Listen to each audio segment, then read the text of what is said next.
করলে, মানুষকে পলিশ করলে, মানুষকে গ্রুমিং করলে, মানুষকে সঠিক তারবিয়া দিলে মানুষ অনন্য হয়ে ওঠে। প্রতিটি মানুষ অনন্য। আমি অনন্য, আপনি অনন্য, আমরা সবাই অনন্য। সুবহানাল্লাহ বলেন। মানুষকে আল্লাহ তাআলা দিয়েছেন অসীম ক্ষমতা, অসীম ক্ষমতা। সুবহানাল্লাহ। একটা মানুষ পারে না এমন কিছু নাই, একটা মানুষ পারে না এমন কিছু নাই। বিশ্বাস করতে হবে, মানুষ যা কল্পনা করতে পারে ওইটা মানুষ করে দেখাতে পারে। মানুষ যা কল্পনা করতে পারে সেটা মানুষ করে দেখাতে পারে। তুমি তোমার কল্পনার রাজ্যকে সাজাও, তোমাকে হারাতে পারে এমন কোন শক্তি আল্লাহর জমিনে নাই। তোমার কি শক্তি, কি সম্ভাবনা তুমি জানোই না মিয়া। তুমি এদিকে তাকাও কেন? তোমার রাস্তা তো ওই দূরে। তুমি কোথায় যাবে, আল্লাহ তোমার টেনে কোথায় নিয়ে যাবে তুমি কিছুই জানো না। প্ল্যান বিগ, ড্রিম বিগ, কল্পনার শক্তিকে বড় করো।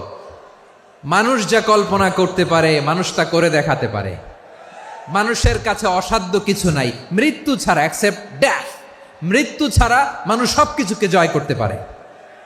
মৃত্যু ছাড়া যে কোনো অসাধ্যকে সাধন করার ক্ষমতা মানুষকে দিয়ে দিয়েছে কে? হারার জন্য তোমার জন্মই হয় নাই, তোমার জন্ম হয়েছে জিতার জন্য, বিজয়ের জন্য তোমার জন্ম। মানুষের শুরুটাই হয় বিজয় দিয়ে। যশোর আওয়াজ করে বলো, মানুষের শুরু হয় কি দিয়ে? আমরা যখন আমার পিতার পৃষ্ঠদেশে ছিলাম, পিতার পৃষ্ঠদেশ থেকে শুক্রাণু যখন মায়ের গর্ভদেশে যেয়ে পড়ে, কতটা শুক্রাণু ভ্রমণ শুরু করে জানো? 20 কোটি শুক্রাণু। একবার সিমেন আউট হলে সেখানে 20 কোটি শুক্রাণু থাকে, ভ্রমণ শুরু করে। ওই 20 কোটি শুক্রাণুর মধ্যে থেকে তুমি আমি আজকে এক বিকশিত শুক্রাণু মানব রূপে পৃথিবীতে এসেছি। সুবহানাল্লাহ। ওই 20 কোটি শুক্রাণুর প্রতিযোগিতায় সবাই রে পেছনে ফেলে সেদিন আমি সফল হয়েছিলাম, সেদিন আমি বিজয়ী হয়েছিলাম। সেদিন আমি এত ছোট ছিলাম, মাইক্রোস্কোপ দিয়েও আমার অস্তিত্ব টের পাওয়া যায় না। আমি এত তুচ্ছ ছিলাম, নগণ্য ছিলাম। আমার কান ছিল না, আমার চোখ ছিল না, আমার হাত ছিল না, আমার জন্য রিকমেন্ডেশন করার মতো মামু ছিল না, খালা ছিল না, কেউ ছিল না। তারপরেও ওই প্রতিযোগিতায়, ওই কম্পিটিশনে যখন আমারে কেউ হারাতে পারে নাই, আল্লাহর জমিনেও আমারে কেউ হারাতে পারে না। হারার জন্য তোমার জন্মই হয় নাই, তুমি আসছোই জিতার জন্য। সুবহানাল্লাহ।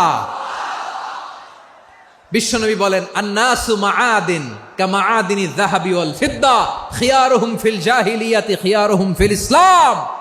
People's are like mines of gold and silver. সোনার খনি, রূপার খনি, এর চেয়েও বড় খনি হচ্ছে এই মানব সম্পদের খনি। আওয়াজ করে বলেন আল্লাহু আকবার। আল্লাহ তাআলা এই সম্পদ আমাদেরকে দিছে। বিশ্বনবী বলেন, মানুষ হচ্ছে খনির মতো।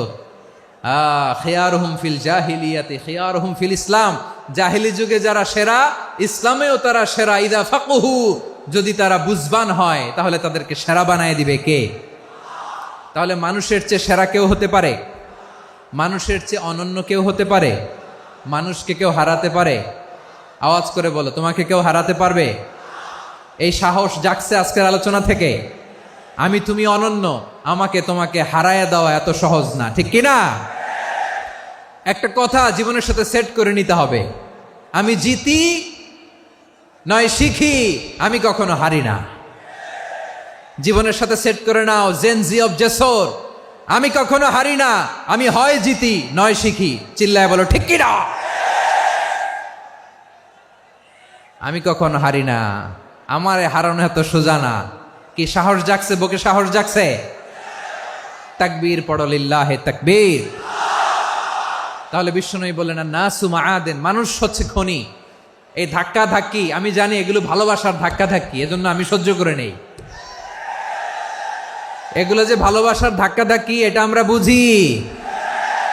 পৃথিবীর কোনো আইন, সিকিউরিটি প্রটোকল দিয়ে এটারে মানানো যাবে না,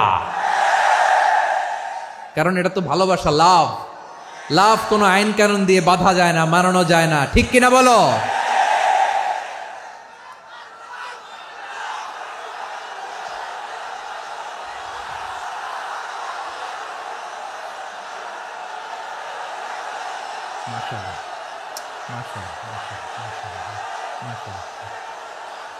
ঠিক আছে, বসুন। বসুন বসুন। আল নাসু মাআদিন, মানুষ হচ্ছে খনি, এই খনির যত্ন নিতে হবে। আমার মা বাবা যারা এসেছেন, আপনার ছেলে মেয়ের যত্ন নেন। আপনার ছেলের মধ্যে যে কি পটেনশিয়াল আপনি জানেন না। আপনার এই ছোট্ট অবুজ ছেলেটাই আগামী দিনের শায়েখ আহমদুল্লাহ হবে। আপনার হেফসখানায় পড়া ওই ছোট্ট ছেলেটাই আগামী দিনের আল্লামা মামুনুল হক হবে। আপনার ওই ছেলেটা আমির হামজা হবে, আব্দুল হাই সাইফুল্লাহ হবে। এভাবে বড় বড় আলেম হবে, তারা যুগশ্রেষ্ঠ আলেম হবে। সেই একদিন এই বাংলাদেশের পার্লামেন্টে যে বক্তব্য দিয়ে যশোরের পক্ষে কথা বলবে। আপনি জানেন না, কাউকে ছোট করবেন না আপনি, ওর কনফিডেন্স আপনি কমাবেন না, আপনি কমাতে পারেন না।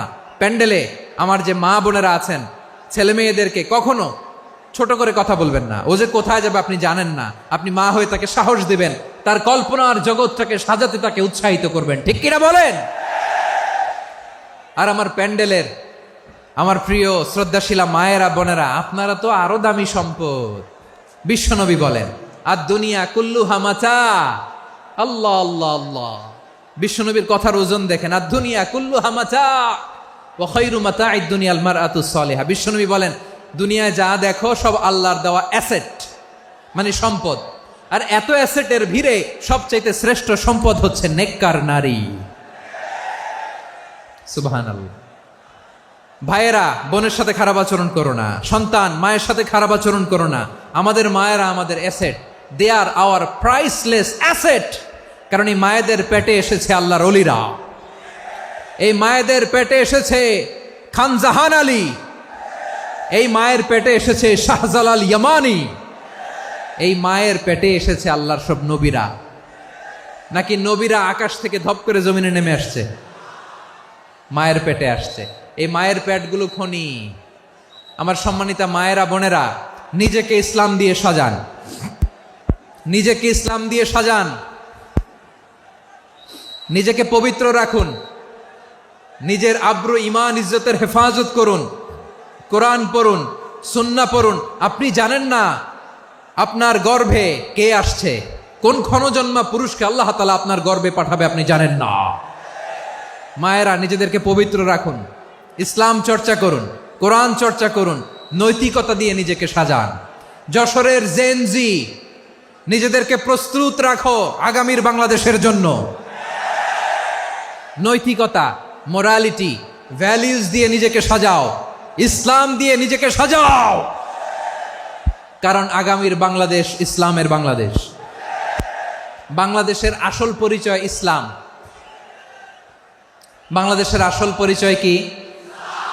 সবাই বলে না। বাংলাদেশের আসল পরিচয় কি? এই ইসলাম নিয়ে আমরা সংসদ ভবন সাজাবো, রাজি আছি না নাই? শেকড় ভুলে যাওয়া যাবে না। আমরা ধাপে ধাপে শারিয়া আইনের দিকে যাব ইনশাআল্লাহ, কিন্তু জঙ্গিবাদ দিয়ে নয়, কট্টর পন্থা দিয়ে নয়। আমরা ইন্টেলেকচুয়ালি, গ্রাজুয়ালি, ধাপে ধাপে শারিয়া আইনের দিকে মুভ করবো ইনশাআল্লাহ। বলো লিল্লাহি তাকবীর। এদেশের আসল পরিচয় সবাই বলে না, আওয়াজ করে, এদেশের আসল পরিচয়। এদেশে আজান শুনে সূর্য ওঠে শহর গ্রামে, এদেশে আজান শুনে সূর্য ডুবে সন্ধ্যা নামে, এদেশে সকল কাজে সবাই বলে বিসমিল্লাহ, এদেশে ভালো কিছু দেখে শুনে হাসি মুখে সবাই বলে মাশা আল্লাহ, সুবহানাল্লাহ সুবহানাল্লাহ সুবহানাল্লাহ সুবহানাল্লাহ সুবহানাল্লাহ সুবহানাল্লাহ সুবহানাল্লাহ সুবহানাল্লাহ। ও নবীন তরুণ, তোমার কিসের এত ভয়? জেনে রেখো বাংলাদেশের আসল পরিচয়। বাংলাদেশের আসল পরিচয় ইসলাম। আওয়াজ তুলে বলো, আসল পরিচয় কি? এদেশে পরস্পরে দেখা হলে দেয় সালাম, এদেশে আমজনতার হৃদয় জুড়ে পাক্কা আলাম, ঠিক কি না? এদেশে বিপদ এলে সর্বজনে সর্বক্ষণে দোয়া পড়ে ইন্না লিল্লাহ সুবহানাল্লাহ সুবহানাল্লাহ সুবহানাল্লাহ সুবহানাল্লাহ। এদেশে আজান শুনে সূর্য ওঠে শহর গ্রামে, এদেশে আজান শুনে সূর্য ডোবে সন্ধ্যা নামে, এদেশে সকল কাজে সবাই বলে বিসমিল্লাহ, এদেশে ভালো কিছু দেখে শুনে হাসি মুখে সবাই বলে মাশা আল্লাহ। সুবহানাল্লাহ, আওয়াজ করে সুবহানাল্লাহ সুবহানাল্লাহ সুবহানাল্লাহ সুবহানাল্লাহ। সবাই একসাথে সুবহানাল্লাহ সুবহানাল্লাহ সুবহানাল্লাহ সুবহানাল্লাহ। এদেশের আসল পরিচয় কি? আওয়াজ করে বলতে ভয় লাগে। এদেশের আসল পরিচয় কি? ইসলাম দিয়ে আমাদের সংসদ ভবন চলুক, আমরা চাই কি চাই না? বঙ্গভবনে লা ইলাহা ইল্লাল্লাহর পতাকা উড়ুক, আমরা চাই কি চাই না? প্রতিটি জেলা অফিসে, ডিসি অফিসে লা ইলাহার পতাকা ঝুলুক, আমরা চাই কি চাই না? কারা কারা চাই হাত তুলে আল্লাহরে দেখায়।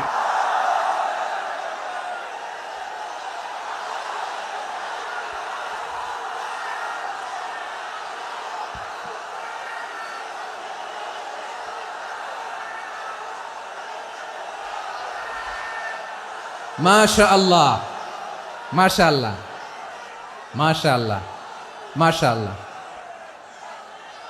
যশোর, আওয়াজ করে বলো, ভালো মানুষ না খারাপ মানুষ? বুঝে বলছো তো? মানুষ ভালো হলে যে কত ভালো। এই মানুষকে যত্ন নিলে, মানুষকে মানুষ বানালে যে সে কি হতে পারে শুনবা? হ্যাঁ, নাকি মোনাজাত দিয়ে দিব? শুনবা? তাহলে থামতে হবে। থামো, আমি যখন বলবো থামো থামো, তাকবীরের সময় দিলে তাকবীর, থামো থামো। মানুষকে যত্ন নিলে, এই এদিকে এদিকে, ড্রোন নামায় ফেলো। হয়েছে, ড্রোনের ফুটেজ হয়ে গেছে, এবার ড্রোন নামায় ফেলো। আমার দিকে তাকাও। মানুষকে, তোমরা এদিক সেদিক তাকালে তো গুরুত্বপূর্ণ পয়েন্ট মিস হয়ে যাবে। এদিকে এদিকে, হ্যাঁ মাস ঠিক আছে, এদিকে। মানুষকে যত্ন নিলে মানুষের মধ্যে যারা কি পটেনশিয়াল রেখেছে। আমি জাপানের দুইটা উদাহরণ দেই। জাপানের, আল্লাহ, 2022 সালে জাপানের সাথে জার্মানির খেলা, ফিফা ওয়ার্ল্ড কাপ 2022। এক পক্ষে জাপান, আরেক পক্ষে কোন দেশ? কথা শোনে নাই। এক পক্ষে কোন দেশ? আরেক পক্ষে সবাই। এক পক্ষে আরেক পক্ষে। ওই খেলায় জিতেছিল জাপান, জিতেছিল 22 সালের এই ফিফা ওয়ার্ল্ড কাপে। জাপান ফুটবল খেলায় জিতে, as a part of their celebration তারা খেলার পরে পুরো স্টেডিয়ামটারে ক্লিন করে। The fan base of Japan, লক্ষ লক্ষ মানুষ খেলা দেখতে যায়, তো এত ডাস্টবিনও তো নাই। তো যারা ডাস্টবিনে জায়গা পায় নাই, তারা এই যে চকলেটের প্যাকেট, পানির বোতল, চিপসের প্যাকেট তারা এদিকে সেদিকে রেখে দিয়েছে। জাপানের ভক্তরা, জাপানের ফলোয়াররা, as a part of their celebration তারা খেলার পরে পুরো স্টেডিয়ামের সব ময়লা আবর্জনা ক্লিন করে তারপরে বিদায় নিয়েছে। তাদেরকে কি ক্লিন করার দায়িত্ব দেওয়া হয়েছিল? এই যশোর, জাপানের যে ছেলেরা খেলা দেখতে গেছিল ওদেরকে কি ক্লিন করার দায়িত্ব দিছিল? তারা কি স্টেডিয়ামের পরিচ্ছন্নতা কর্মী? তাদের আকল, তাদের সিক্স সেন্স তাদেরকে বলেছে। ছোটবেলা থেকে জাপান গভর্নমেন্ট ওদেরকে এত পরিচ্ছন্নতা শেখায়, ক্লিনলিনেস অ্যাওয়ারনেস ক্যাম্পেইন করায়। ক্লাসে আমি দেখেছি, ক্লাসে নিজের বেঞ্চ নিজে মুছে, ক্লাসের মাঝখানে একটা সময় দেয়, নিজের টেবিল নিজে মুছে, নিজের ক্লাসরুমটা নিজে পরিষ্কার করে। রাস্তাঘাটে একটা ধুলা নাই, ময়লা নাই, একটা টিস্যু নাই। খেলার পরে গোটা বিশ্বকে তাক লাগিয়ে দিয়েছে। জাপানের ফ্যানরা সবার রেখে যাওয়া গার্বেজ, টিস্যু, বোতল পরিষ্কার করে তারপরে স্টেডিয়াম থেকে বিদায় নিয়েছে। আমরা কেন এমন হইতে পারলাম না?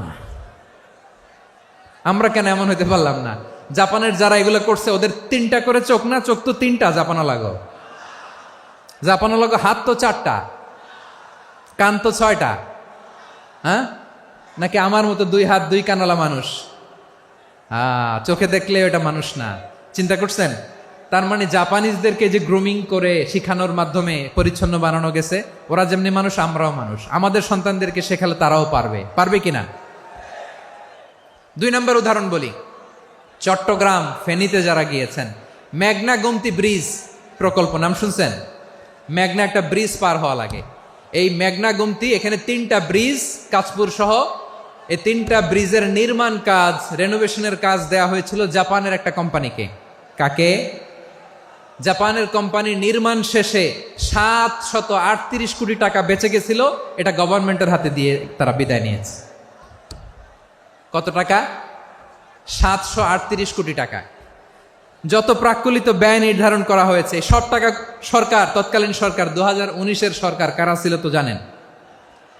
এই 2019-এর সরকার তাদেরকে দিয়েছে। তারা রিনোভেশন নির্মাণ শেষে 738 কোটি টাকা অতিরিক্ত বেঁচে গেছিল, এটা আবার গভর্নমেন্টের হাতে বুঝাই দিয়ে তারা বিদায় নিচ্ছে। আমরা কেন এমন হইতে পারলাম না? জাপানের ওরাও মানুষ, আমরাও মানুষ, তার মানে মানুষে মানুষে পার্থক্য আছে না নাই? আচ্ছা, জাপানের 2টা উদাহরণ দিলাম, এবার আমার দেশের 2টা উদাহরণ দিব না? বাংলাদেশের 2টা উদাহরণ দেয়। 1 নম্বর উদাহরণ, গত সপ্তাহে আপনারা জানেন কক্সবাজার আমার একটা প্রোগ্রাম ছিল, তো হেলিকপ্টারে গিয়েছিলাম। ফেনী জেলা যখন পার হচ্ছি, আমি দেখলাম 3টা উইন্ডমিল চিনেন তো? বিশাল পিলার, 3টা-4টা পাখা থাকে। বায়ু বিদ্যুৎ কেন্দ্র, বাংলাদেশের প্রথম বায়ু বিদ্যুৎ কেন্দ্র এটা। মুহুরী প্রজেক্ট বলে এটার, সম্ভবত মুহুরী প্রজেক্ট। তো সাগরের বাতাসের ঝাপটায় এটা ঘুরে এনার্জি হয়, ইলেকট্রিসিটি উৎপাদন হয়। তো আমি পাইলটকে বললাম, ভাই এগুলো থেকে কেমন ইলেকট্রিসিটি উৎপাদন হয়? কয়, হুজুর একটু হয় না, কিছুই হয় না। কিছুই হয় না মানে? বলে, হুজুর বাংলাদেশে যত উইন্ডমিল আছে এটার পাখা একটাও ঘুরে না। আল্লাহ, বলেন কি? তাহলে এই যে কোটি কোটি টাকা ব্যয় করে যে উইন্ডমিল, কয় হুজুর ভিতরে ফিটফাট, উপরে ফিটফাট, ভিতরে সদরঘাট। তার মানে কোটি কোটি টাকা দিয়ে এই উইন্ডমিল বানায়, এখানে কিছু নাই। দুর্নীতির আড্ডাখানা, আখড়াখানা বাংলাদেশ, ঠিক কিনা বলেন? হায় রে, জাপানিজরাও মানুষ, আমরাও মানুষ। আমার এক নিকটাত্মীয় সরকারি চাকরিজীবী, উনি আমাকে বললেন, বাংলাদেশের আর একটা উদাহরণ দেখি। উনি আমাকে বললেন যে প্রতি বছর আমাদের অফিসের ফার্নিচার চেঞ্জ করে। আমি বললাম, প্রতি বছর ফার্নিচার চেঞ্জ করে কেন? বলে যে ফার্নিচার নতুন পারচেস করলেই তো এখানে টাকা, নতুন কিনতে পারলেই টাকা, নতুন উন্নয়নের সবক শোনাতে পারলেই টাকা। প্রথম আলোর রিপোর্ট, কি আলো? প্রথম আলোর রিপোর্ট, গত 15 বছরে উন্নয়নের নামে লুটপাট হয়েছে প্রায় 3.25 লাখ কোটি টাকা। কার রিপোর্ট? আমাদের বানানো কথা। প্রথম আলোর রিপোর্ট। গত 15 বছরে কারা ছিল জানেন তো? হ্যাঁ, শুধু ওনাদেরকেই দোষ দিয়ে লাভ নাই। স্বাধীনতার পর থেকে শুধু শাসকের হাত বদল হয়েছে, আমরা কিছু পাই নাই, ঠিক কিনা বলেন? শুধু ওনাদের দোষ দিয়ে কি লাভ? একদল খাইছে, আরেক দল খাওয়ার জন্য রেডি হয়ে আছে। আমরা এরকম চাই না। আমরা চাই স্বাধীন সার্বভৌম বাংলাদেশ। আমরা চাই দুর্নীতিমুক্ত বাংলাদেশ। আমি নিউজটা যে কতবার পড়লাম, এটা কি সম্ভব? 3.25 লাখ কোটি টাকা লুটপাট, মানে লুটপাট করতে করতে এদেশের জনগণকে ফুটপাতে বসায় দিচ্ছে। প্রিয় ভাইয়েরা, তাহলে জাপানের মানুষও মানুষ, আমরাও মানুষ। সিদ্ধান্ত আপনার, কোন মানুষ হবেন, ভালো মানুষ না খারাপ মানুষ? আজকের আলোচনার বিষয় হচ্ছে মানব সম্পদের উন্নয়ন, human resource development. It's a process to increase the capacity of knowledge, skill, capacity of the people of a country. একটা দেশের মানুষের জ্ঞান, তাদের দক্ষতা কি করে বাড়ানো যায়, বাড়িয়ে দেশের উন্নয়ন করানো যায়, এটাই হচ্ছে মানব সম্পদ উন্নয়নের মূল কথা। তাহলে মানব সম্পদ হচ্ছে একটা দেশের সবচাইতে শক্তিশালী পুঁজি। প্রাকৃতিক সম্পদ, খনিজ সম্পদের চেয়েও দামি হচ্ছে মানব সম্পদ। আমার প্রিয় যশোর, প্রাকৃতিক সম্পদ, খনিজ সম্পদের চেয়েও দামি সম্পদ কি সম্পদ? আল্লাহ তাআলা দয়া করে আমাদেরকে এই মানব সম্পদ দিয়েছেন। আসুন আমাদের এই মানুষগুলোকে আমরা সোনার মানুষ বানাই। রাজি আছেন তো সবাই? রাজি আছেন? মানুষ পারে না এমন কোনো কিছু নাই, চাইলে সব পারে। এজন্য মানুষকে তারবিয়া দিতে হবে, যথাযথভাবে তাদেরকে গড়তে হবে। আসুন আমরা সিরাতের আয়নায় বিশ্বনবীর জীবনী থেকে দেখি তিনি কিভাবে হিউম্যান রিসোর্সকে ম্যানেজ করতেন। যদি আপনাদের সময় হয় দু একটা উদাহরণ দিয়ে আজকে আমি আমার আলোচনার বিদায় নিব। হবে সময় হবে কয়েক মিনিট। শেষ কথা, শেষের দিকে চলে আসছি। বিষ্ণু ইসলাম কিভাবে হিউম্যান রিসোর্সকে ম্যানেজ করতেন, মজার কথা আছে কয়েকটা, বলে বিদায় নিব। বিশ্বনবী কিভাবে এই মানব সম্পদকে ম্যানেজ করতেন। বিশ্বনবী he was a very good talent hunter, চৌকস ট্যালেন্ট হান্টার ছিল। কার মধ্যে কি ট্যালেন্ট আছে দেখলেই বুঝে ফেলতেন। সুবহানাল্লাহ পড়বেন না? কি নবী আমরা পেয়েছি। He was a very good talent hunter. আমার নবী তিনি চৌকস ট্যালেন্ট হান্টার ছিলেন। কার মধ্যে কি প্রতিভা বের করতেন, ওই প্রতিভাকে ইসলামের কল্যাণে কাজে লাগাতেন। সুবহানাল্লাহ বলেন। যাকে যেই জায়গায় সেট করলে ভালো হবে তাকে ওই জায়গায় সেট করতেন। কয়েকজন সাহাবীর জীবনী শোনাই। আবু মাহজুরা রাদিয়াল্লাহু তাআলা আনহু, মক্কার মুয়াজ্জিন, আগে ছিল মুশরিক পরে হয়েছে মুমিন। উনি কিভাবে মুমিন হইলেন এই ঘটনাটা একটু আপনাদের শোনাতে চাই। রাদিয়াল্লাহু তাআলা আনহু কিভাবে মুসলিম হলেন আওয়াজ করে শুনেন। অষ্টম হিজরি। কত হিজরি? সবাই বলেন না একটু, কত হিজরি? অষ্টম হিজরিতে হুনাইনের যুদ্ধে রাসূল সাল্লাল্লাহু আলাইহি ওয়াসাল্লাম ফিরে আসতেছেন মদিনায়। পথিমধ্যে বেলাল রাদিয়াল্লাহু তাআলা আনহু আজান দিচ্ছেন। কি দিচ্ছেন? তো পাশে ছিল মুশরিকদের একটা পল্লী, কিছু মুশরিক তরুণ, কিছু অমুসলিম কিশোর, তারা আজানকে ব্যঙ্গ করতেছে। আমাদের বাংলায় মুখ ভেঙ্গানো বলে আর কি। বেলাল রাদিয়াল্লাহু তাআলা আনহু আজান দিচ্ছেন, ওই বাচ্চাগুলো মুশরিক, তো ওরা আজানকে ব্যঙ্গ করতেছে, বিকৃতি করে ওরাও আজান দিচ্ছে। উদ্দেশ্য হচ্ছে আজানকে নিয়ে ঠাট্টা করা। উদ্দেশ্য কি? ঠাট্টা করা। ব্যাপারটা মনে কষ্ট পাওয়ার মতো ব্যাপার না? কিন্তু বিশ্বনবী ওইখানে দেখেন কি খুঁজলেন। বিশ্বনবী খেয়াল করলেন অমুসলিম কিশোরদের মধ্য থেকে একটা কিশোরের গলাটা বড় দরাজ গলা, কণ্ঠটা বড় সুন্দর। খেয়াল করে দেখলেন যে কিছু কিশোর বেলালের আজানকে ব্যঙ্গ করে, বিকৃতি করে, কিন্তু একজনের কণ্ঠ দেখতে পাচ্ছেন না এত দূরে, কিন্তু কণ্ঠটা বড় সুন্দর, দরাজ গলা। বিশ্বনবী সাহাবীদেরকে বললেন, ধরো এগুলারে, ধরো। সবগুলারে ধরে বিশ্বনবী সামনে আনা হলো। ওরা হাঁটু গেড়ে বসলো। বিশ্বনবী বললেন, তোমাদের মধ্যে কে যেন ব্যঙ্গ করে আজান দিচ্ছিল, তার গলাটা বড় উঁচু, গলার বেসটা বড় মজবুত, মেলোডিয়াস, সুমধুর কণ্ঠ। কে? আবু মাহজুরা বলে, আমার বন্ধুরা সবাই আমার দিকে আঙ্গুল দেখায়, আমি পড়ে গেছি বিপদে। রাসূল সাল্লাল্লাহু আলাইহি ওয়াসাল্লাম বাকি অমুসলিম তরুণদেরকে ছেড়ে দিলেন, বললেন তোমরা যাও। এবার আবু মাহজুরারে পাইছে। আবু মাহজুরার চুলের মধ্যে হাত দিলেন বিশ্বনবী, মাথায় হাত দিয়ে বললেন, এবার আজান দাও দেখি। আবু মাহজুরা বলে, আমি তো আজান দিতে জানি না, কারণ আমি তো বেলালেরটা শুইনা দিছি, আমার তো মুখস্থ নাই, আমি তো আজান দিতে জানি না।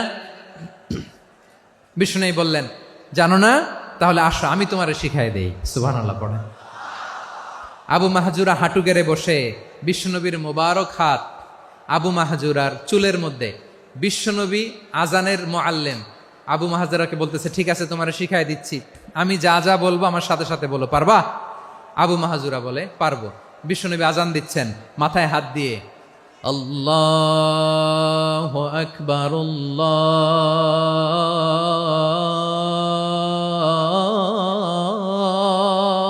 আকবার। আবু মাহজুরা এই বাক্যটা পড়লেন। বিশ্বনবী দ্বিতীয় বাক্য পড়তে আরম্ভ করলেন, আল্লাহু আকবার,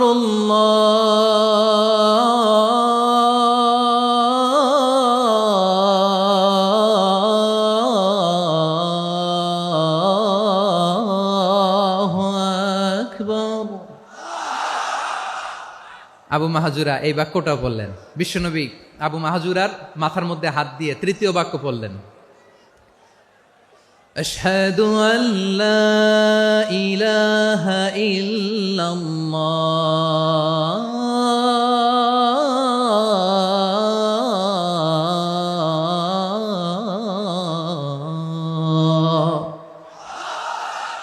আবু মাহজুরা তৃতীয় বাক্য পড়লেন। বিশ্বনবী একটা বাক্য পরে আবু মাহজুরা পরে, বিশ্বনবী পরে আবু মাহজুরা পরে। আবু মাহজুরা কিন্তু অমুসলিম, মুশরিক। আবু মাহজুরা বলে, এক একটা বাক্য পড়ি আমার কলিজাটা গলে ঠান্ডা হয়ে যায়। এতদিন মোহাম্মদকে গালি দিতাম, এখন মোহাম্মদ আমার মাথায় যখন হাত রাখছে আমার সারা শরীর ঠান্ডা হয়ে গেছে। বিশ্বনবী আজান শিখাচ্ছেন, একটা একটা বাক্য পড়ে, আবু মাহজুরাও পড়ে, বিশ্বনবী পড়ে, আবু মাহজুরাও পড়ে। পুরো বাক্যগুলো যখন শেষ, আজান শেষ, আবু মাহজুরাও যখন পুরো আজান পড়লেন, আবু মাহজুরা বললেন, এতদিন মোহাম্মদের চেহারা দেখলে আমার ঘৃণা লাগতো, আজ থেকে মোহাম্মদের চেহারার চেয়ে প্রিয় চেহারা আমার কাছে নাই। আবু মাহজুরা বললেন, ও মুহাম্মদ, আজানের বাক্য তো আপনি আমারে শেখালেন, এখানেই শেষ করবেন না, আপনি আমারে পড়ায় দেন, লা ইলাহা ইল্লাল্লাহু মুহাম্মাদুর রাসূলুল্লাহ সাল্লাল্লাহু আলাইহি ওয়াসাল্লাম। বিশ্বনবীর সাথে দাঁড়িয়ে উনি শাহাদা পড়ে মুসলমান হয়ে গেলেন। এবার আবু মাহজুরা বলে, ইয়া রাসূলুল্লাহ, ইয়া হাবিবাল্লাহ, আমি মুমিন হয়েছি, মুসলমান হয়েছি, আপনার কাছ থেকে আজান শিখার সৌভাগ্য আমি লাভ করেছি গো নবী। আমার কণ্ঠের বড় তারিফ করেছেন আপনি, আমার আজানকে আপনি পছন্দ করেছেন। একটা জিনিস আপনার কাছে চাই, আপনি আমাকে মক্কার মসজিদুল হারামের মুয়াজ্জিন হিসেবে অ্যাপয়েন্ট করে দে।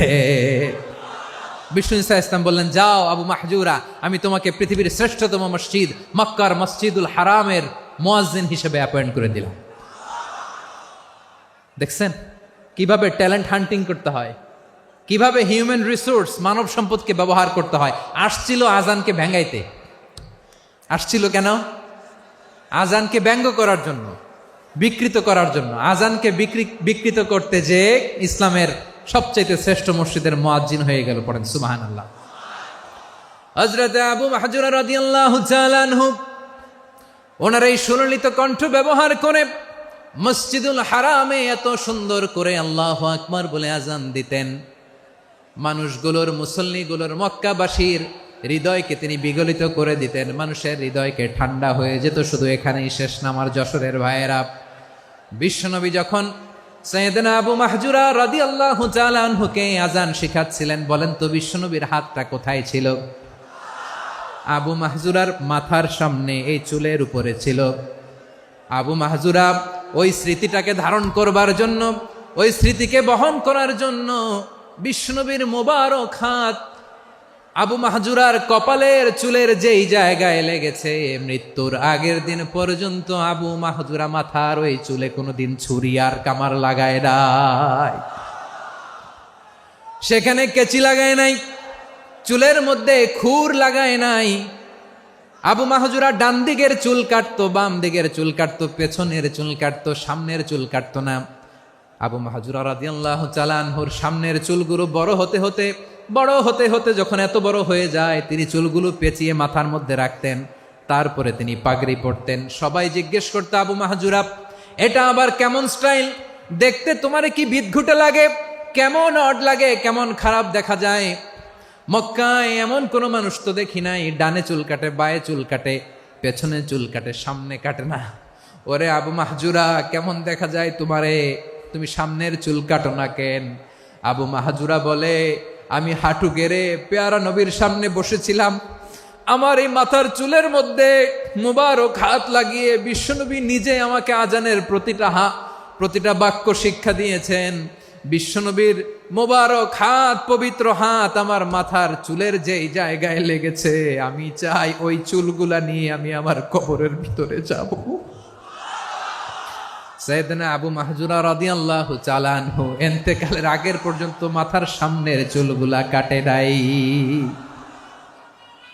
মাথার সামনের চুল তিনি কাটেন নাই। সুবহানাল্লাহি বিহামদি। কেমন ভালোবাসতেন বিশ্বনবী সাহাবীদেরকে, সাহাবারা কেমন ভালোবাসতেন বিশ্বনবীকে। সামনের চুলগুলো বড় হতে হতে এত বড় ছিল, পেঁচিয়ে রেখে পাগড়ি পরতেন, কাটতেন না। নবীর হাত লেগেছিল, সুবহানাল্লাহ পড়েন। তাহলে what is the lesson, moral of the story কি? মোরাল অফ দ্য স্টোরি হচ্ছে, আসছিল আজানকে ব্যঙ্গ করার জন্য, বিকৃত করার জন্য, হয়ে গেল মসজিদুল হারামের মুয়াজ্জিন। দেখেন বিশ্বনবী একটা খারাপ সিচুয়েশনের মধ্যে থেকে কি ভালো জিনিস বের করে আনলেন। আমি যে শুরুতে বলেছি কিভাবে তিনি হিউম্যান রিসোর্সকে ডেভেলপ করেছেন, ম্যানেজ করেছেন। তিনি যে চৌকস ট্যালেন্ট হান্টার ছিল, দেখেন সবার মধ্যে থেকে এর বাছাই করে মুয়াজ্জিন বানাই দিয়েছেন। সুবহানাল্লাহ পড়েন। তার মানে এই না সবাইরে ধরে ধরে উনি মুয়াজ্জিন বানাইছেন, যার যেই ট্যালেন্ট আছে তাকে ওই কাজে অ্যাসাইন করেছেন। যার যেই প্রতিভা আছে তার প্রতিভাকে ইসলামের কাজে লাগিয়েছেন। সুবহানাল্লাহ পড়েন। যায়েদ বিন সাবেত রাদিয়াল্লাহু তাআলা আনহু, নাম শুনেছেন? যশোর, কথা বেরোয় না। যদি জিগায় সালমান খানের নাম শুনছেন, সবাই হাত তুলবে, জি হুজুর শুনছি, মানে সব দেখা শেষ। সালমান খান, আমির খান, অমুক খান, সব খান মুখস্থ, কিন্তু যায়েদ বিন সাবেতের নাম মুখস্থ নাই মুসলমানদের। যেই সাহাবী মাথার সামনের চুল কাটে নাই, মসজিদুল হারামের মুয়াজ্জিন বানাইছেন বিশ্বনবী, ওই সাহাবীর নাম কি? খায়া ফেলাইস, স্লোগানের সাথে খায়া ফেলাইস। আবু মাহজুরা, কি নাম? আবু মাহজুরা আল জুমাহি রাদিয়াল্লাহু তাআলা আনহু। এই নামটা আজকে নিয়ে যাইতে হবে যশোর। আবু মাহজুরা রাদিয়াল্লাহু তাআলা আনহু। 2 নম্বরে বলছিলাম যায়েদ বিন সাবেত রাদিয়াল্লাহু তাআলা আনহু। বিশ্বনবী দেখলেন মদিনার এই আনসারী সাহাবী হাইলি ট্যালেন্টেড, ইন্টেলেকচুয়াল, মেরিটোরিয়াস, জ্ঞানের প্রতি তার আকর্ষণ, মারাত্মক আকর্ষণ। বিশ্বনবী তাকে দায়িত্ব দিলেন, কোরআন যা নাজিল হয় তুমি লিখো, কাতিবুল ওয়াহি বানায় দিলেন। সুবহানাল্লাহ। যায়েদ বিন সাবেতরে আবার আজান শিখান নাই, কারণ তার মধ্যে বিশ্বনবী প্রতিভা দেখেছেন, একাডেমিক প্রতিভা। বিশ্বনবীর একাডেমিক প্রজেক্টগুলো তিনি হ্যান্ডেল করতেন। যায়েদ বিন সাবেত ছিল বিশ্বনবীর ব্যক্তিগত সচিব। কি ছিল? ব্যক্তিগত সচিব, বোঝেন নাই? বিশ্বনবীর ব্যক্তিগত সচিব এবং দোভাষী। ইহুদিরা কিছু লিখে দিলে এটার অর্থ বিশ্বনবীরে বুঝায় দিতেন, আবার ইহুদিদের কাছে কিছু লিখতে হলে তিনি লিখে দিতেন। বিশ্বনবী একদিন বললেন, ইন্নী ওয়াল্লাহি মা আমানু ইয়াহুদা আলা কিতাব। ইহুদিরা যে চিঠি পাঠায় অর্থ তো বুঝি না, আরেক ইহুদি আইনে অর্থ করা লাগে। আবার ইহুদিদের কাছে কিছু লিখে পাঠাইতে চাইলে আমরা তো লিখতে পারি না, ইহুদিরে দিয়ে লেখা লাগে। ওরা যে পয়রা শোনায় লিখে দেয়, আমি ওদের বিশ্বাস করি না। আমার নিজের একজন লোক দরকার। বিশ্বনবী এই যায়েদ বিন সাবেতকে চুজ করলেন ল্যাঙ্গুয়েজের জন্য। উনি বললেন, যায়েদ, তোমার সফট স্কিলকে ডেভেলপ করতে হবে, তুমি হিব্রু ল্যাঙ্গুয়েজ শিখে ফেলো। যায়েদ বিন সাবেত বলল, বিশ্বনবীর মোটিভেশন আর ইন্সপিরেশন পেয়ে আমি 15 দিনে ইহুদিদের এই হিব্রু ল্যাঙ্গুয়েজ শিখে ফেললাম। শুধু শিখে ফেললাম না, হাত্তা হাদিকতু, even I became master in the language. এই ভাষা আমি পারদর্শী হয়ে গেলাম। এরপরে ইহুদিরা চিঠি লিখে পাঠালে আর কোনো ইহুদি ডাকা লাগতো না, আমি নবীর এটার অর্থ শুনে পরে বুঝাই দিতাম। আবার ইহুদিদের কাছে চিঠি লেখা লাগলে আমি যায়েদ বিন সাবেত চিঠি লিখে দিতাম। সুবহানাল্লাহ। দেখেন, এত সাহাবীর মধ্য থেকে বিশ্বনবীর একাডেমিক প্রজেক্ট, ব্যক্তিগত সচিব, দোভাষী হিসেবে তিনি যায়েদ বিন সাবেতের মতো তরুণকে নির্বাচিত করেছেন। কেমন ট্যালেন্ট হান্টার ছিল আমার নবী। সুবহানাল্লাহ পড়বেন না?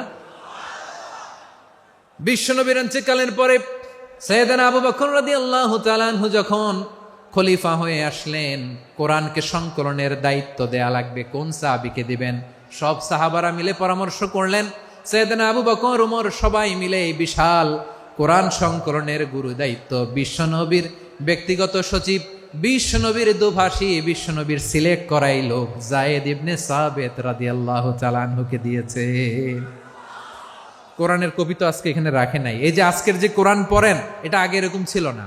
কোরআন নাজিল হলে সাহাবারা চামড়ার, ওটের চামড়ায় লিখে ফেলতো, ওটের চ্যাপ্টা হাড্ডির মধ্যে লিখে ফেলতো, গাছের গুড়ির মধ্যে লিখে ফেলতো, বিভিন্ন জনের কাছে ছড়ানো ছিটানো ছিল।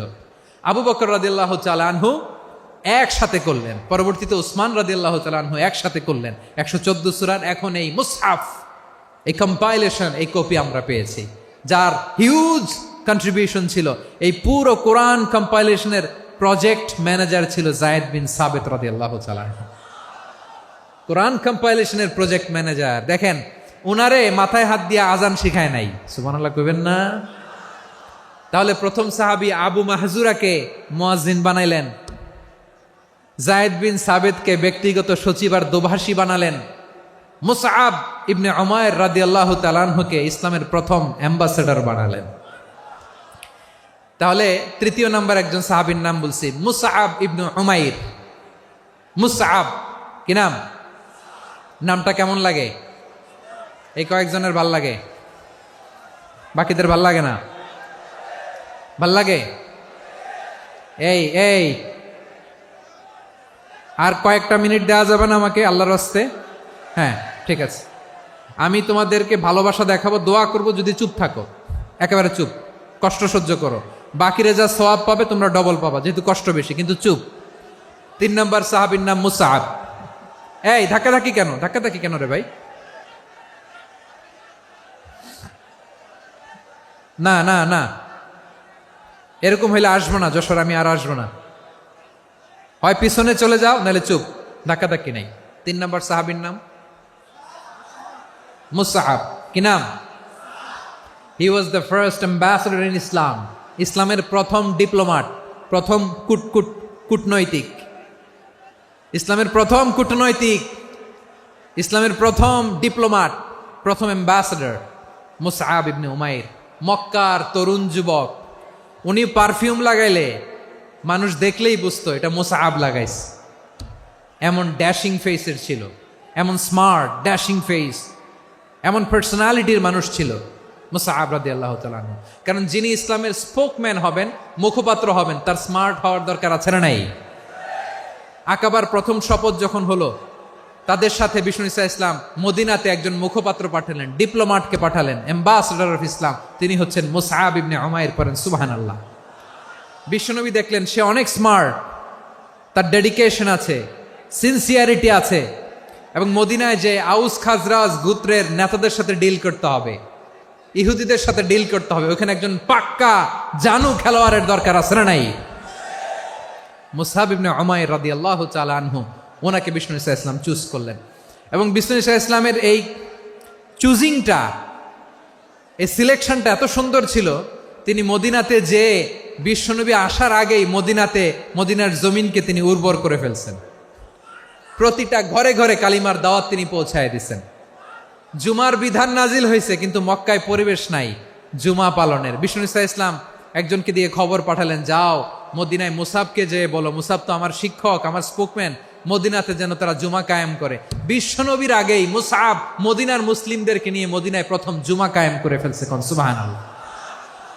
ডিপ্লোমাটদের কেমন হইতে হয়, অ্যাম্বাসেডারের কেমন হইতে হয়, মুসআব রাদিয়াল্লাহু তাআলা আনহুর কাছ থেকে শিখে নাও। মুসআব নামটা কেমন লাগে? যশোর যাদের সন্তান হবে, ছেলে সন্তান, আমার রাস্তায় পাইলে সবাই জিজ্ঞেস করে, হুজুর একটা নাম দেন, আমার ছেলে হবে। যশোরবাসীর জন্য আমি একটা নাম দিয়ে দিলাম, নাম রাখতে হবে মুসআব। কি নাম? নামটা যাদের ভাল লাগে, ছেলে সন্তান অনাগত আসবে, মনে চাইলে নাম রেখে দিবেন মুসআব রাদিয়াল্লাহু তাআলা আনহুর নামে মুসআব। তাহলে মুসআব রাদিয়াল্লাহু তাআলা আনহুকে বিশ্বনবী ল্যাঙ্গুয়েজ শিখান নাই, সফট স্কিল শিখান নাই। যায়েদ রাদিয়াল্লাহু, তিনি হিব্রু ল্যাঙ্গুয়েজ শিখেছেন, সুরিয়ানি শিখেছেন, কিন্তু মুসআবকে তিনি বানিয়েছেন the spokesman of Islam, the first diplomat, the ambassador of Islam. সুবহানাল্লাহ পড়বেন না? আব্দুল্লাহ ইবনে আব্বাস রাদিয়াল্লাহু তাআলা আনহু, বিশ্বনবীর কাজিন, চাচাতো ভাই।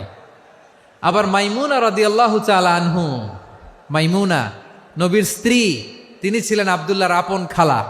তো নবীর বউ যদি ওনার খালা হয়, নবী তার কি? বুঝে নাই, নবী তার কি? খালু। তাহলে সম্পর্ক অনেক গভীর, কাজিন আবার খালু।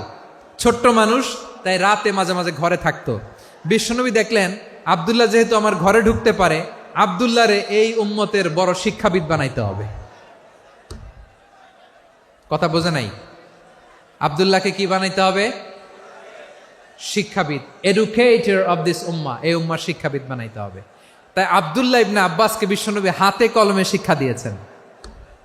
আহারে, আর এরপরে যে কি ভাষা আসবে তোমাদের জন্য আমার মুখ থেকে আমি নিজেও জানি না। 1 ঘন্টা যাবত ধাক্কা ধাক্কি মারামারি। তো আসতে বলছে কে তোমাকে? পেছনে চলে যাও, জায়গা না পেলে। পুরো প্রোগ্রামটাই নষ্ট করে দিল।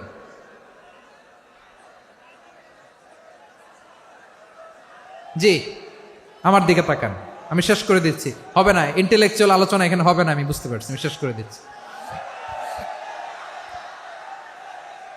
আব্দুল্লাহ ইবনে আব্বাস রাদিয়াল্লাহু তাআলা আনহু, মনোযোগ দিয়ে কয়েকটা মিনিট শুনুন, আমি এখনই শেষ করে দিচ্ছি, এরপর আওয়াজ করবে। এই যে এগুলো কি আমি বুঝলাম না।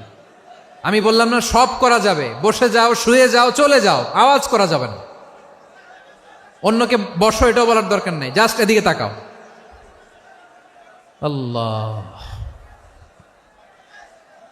আব্দুল্লাহ ইবনে আব্বাস রাদিয়াল্লাহু তাআলা আনহু, ওনাকে বিশ্বনবী হাতে কলমে শিক্ষা দিয়েছেন। যেহেতু উম্মতের শিক্ষাবিদ হবেন, এডুকেটর হবেন। তো বিশ্বনবী রাতে যখন তাহাজ্জুদ পড়তেন, ছোট্ট আব্দুল্লাহ ঘরে থাকতো। বুঝতে পেরেছেন? ছোট্ট মানুষ তো ঘরে থাকতো। তো বিশ্বনবী তাহাজ্জুদের জন্য একবার দাঁড়িয়েছেন, ছোট্ট আব্দুল্লাহ অজু করে দাঁড়াইছে। আচ্ছা বলেন তো, ইমাম আর মুসল্লি মোট যদি দুইজন হয়, একজন ইমাম একজন মুসল্লি, তো মুসল্লি ইমামের কোন দিকে দাঁড়াবে? ডানে দাঁড়াবে। ছোট্ট আব্দুল্লাহ বুঝে নাই, বিশ্বনবী তাহাজ্জুদ শুরু করেছেন, উনি একতেদা করছেন আর দাঁড়াইছেন বায়ে। কোথায় দাঁড়িয়েছেন? আব্দুল্লাহ বলেন, যখন আমি বায়ে দাঁড়ালাম, আখাযা রাসূলুল্লাহ সাল্লাল্লাহু আলাইহি ওয়াসাল্লাম উযুনি আল ইউমনা ইয়াফতিলুহা, বিশ্বনবী নামাজরত অবস্থায় আমার কান ধরে টেনে আমার ডান দিকে এনে দাঁড় করায় দিলেন। পড়েন সুবহানাল্লাহ। দেখেন, হাতে কলমে শিক্ষা। আর জীবনে ভুলাবে? কথা কয় না, আর ভুলাবে? আর ভুল হবে না। এভাবে বিশ্বনবীর অনেক সঙ্গ পেয়েছেন, সফর করেছেন, একই বাহনে বসেছেন, এক বাহনে বসে লম্বা নাসিহত করেছেন, বলেছেন, ইয়া গোলাম